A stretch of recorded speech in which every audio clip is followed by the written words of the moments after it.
नाग नागिन और नागमणि हमेशा से ही लोगों के लिए एक दिलचस्प और रोमांच भरी बात रही है और हर कोई नागमणि के बारे में जानना चाहता है। कहा जाता है कि जिस इंसान को नागमणि मिल जाती है वो रातों रात करोड़पति बन जाता है और उसे अपनी मनचाही सारी चीज़ें मिल जाती हैं।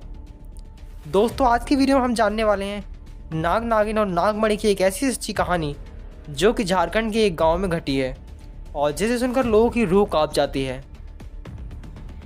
कहा जाता है कि स्वाति नक्षत्र में जब पहली बारिश होती है और उस बारिश की पहली बूंद अगर नाग के मुंह में चली जाती है तो वह नाग अपनी नागमणि को अपने गले से बाहर निकालता है।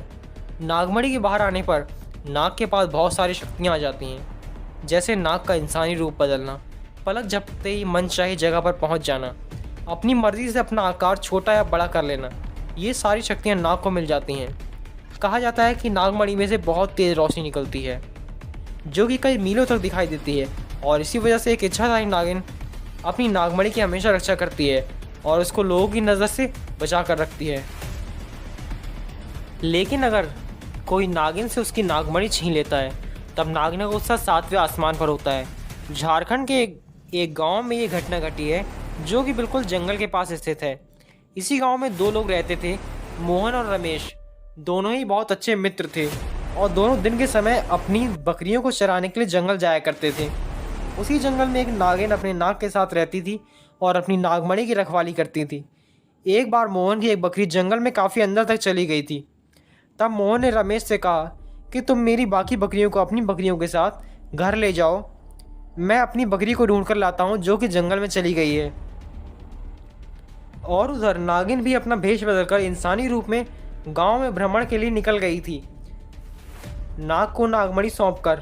जब मोहन अपनी बकरी को ढूंढता हुआ उस जगह पर पहुंचा जहां पर एक पेड़ के नीचे से बिल में से बहुत तेज प्रकाश आ रहा था, उसने सोचा यहाँ पर कोई बेशकीमती हीरा होगा शायद।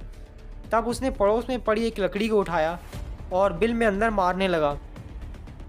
बिल में डंडे से मारते वक्त डंडे की चोट से नाग घायल हो गया, लेकिन मोहन डंडे से प्रहार करता गया और इसी वजह से नाग ने वहीं पर दम तोड़ दिया। जब बिल पूरी तरह से टूट गया तब मोहन ने मरे हुए नाग को पाया और उसके पास पड़ी नागमणि को देखा, जिससे वह समझ गया कि यह नागमणि है। पहले तो उसने नाग को डंडे की मदद से हिलाया और देखा कि नाग सच में मर चुका है और वो नागमणि उठाकर वहाँ से अपने घर की ओर जल्दी में चला गया। लेकिन वह भूल गया था कि वह तो अपनी बकरी लेने आया था और बिना बकरी लिए ही वह घर की ओर चला गया है। उधर जब नागिन वापस आई अपने नाग के पास तब उसने देखा कि वहाँ पर नागमणि नहीं है और उसका नाग भी मरा हुआ पड़ा है। ये देखकर नागिन आग बबूला हो गई। नागिन ने अपनी शक्तियों से नाग की आंखों में देख लिया था कि नाग को किसने मारा है। मोहन ने जल्दबाजी में बहुत बड़ी गलती कर दी थी कि उसने नाग को ऐसे ही जंगल में छोड़ दिया था। वह नहीं जानता था कि नाग या नागिन को मारने वाले का चेहरा नाग नागिन की आंखों में बस जाता है। उधर मोहन बहुत खुश था क्योंकि उसे दुनिया की सबसे कीमती चीज़ जो मिल गई थी। उसने सबसे पहले नागमणि से अपनी खोई हुई बकरी मांगी और अगले ही पल मोहन की बकरी उसके आंगन में आ गई। मोहन ने नागमणि की सहायता से अपने घर को एक महल में बदल लिया था और अब वो पूरे गांव में सबसे रईस इंसान बन चुका था, वो भी केवल नागमणि की मदद से। उधर नागिन मोहन से अपना बदला और नागमणि लेने के लिए बेकरार थी, लेकिन वो विवश थी क्योंकि नागमणि मोहन के पास थी और जब तक नागमणि मोहन के पास रहेगी तब तक नागिन उसका कुछ भी नहीं बिगाड़ सकती थी। तब नागिन ने अपना रूप बदलने वाली शक्ति का प्रयोग किया और वह एक सुंदर सी कन्या में तब्दील हो गई। जब मोहन किसी काम से दूसरे गांव जा रहा था तब नागिन उसको बीच रास्ते में रोती हुई मिली। नागिन ने यूं ही कहानी बताते हुए मोहन से मदद मांगी और कहा कि वह एक बेसहारा औरत है जिसको उसके पति ने घर से मारकर बाहर निकाल दिया है। मोहन ये सब सुनकर और उसकी सुंदरता पर मंत्रमुग्ध होकर उसको अपने घर ले आया। धीरे धीरे मोहन और नागिन में नज़दीकियाँ बढ़ने लगीं और मोहन नागिन से बहुत ज़्यादा प्यार करने लगा। फिर एक दिन मोहन और वो नागिन किसी जगह घूमने गए थे। तब नागिन ने मौका पाकर मोहन से पूछ लिया कि तुम्हारे गले में एक चमकती सी चीज़ क्या है। तब मोहन ने कहा, ये कुछ नहीं, बस एक साधारण सा आभूषण है, मुझे अच्छा लगा तो मैंने ले लिया। जबकि वो एक साधारण सा आभूषण नहीं बल्कि नागमणि थी। तब नागिन बोली, क्या तुम मुझे यह कुछ समय के लिए दे सकते हो? मैं भी देखना चाहती हूँ कि यह मेरे गले में कैसा लगेगा। तब मोहन ने एकदम से मना कर दिया।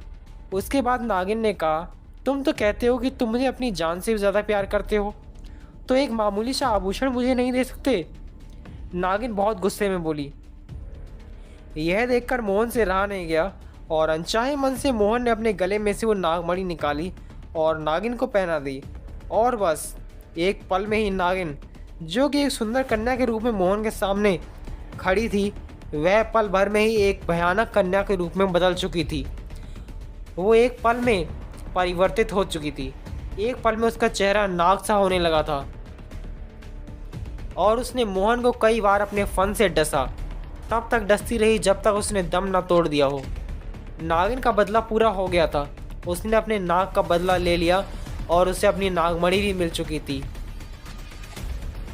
तो दोस्तों, कभी भी नागिन के नाग को नहीं मारना चाहिए और नागमणि को तो भूल कर भी नहीं छूना चाहिए, नहीं तो वो नागिन 7 जन्मों तक उस व्यक्ति का पीछा करती रहती है।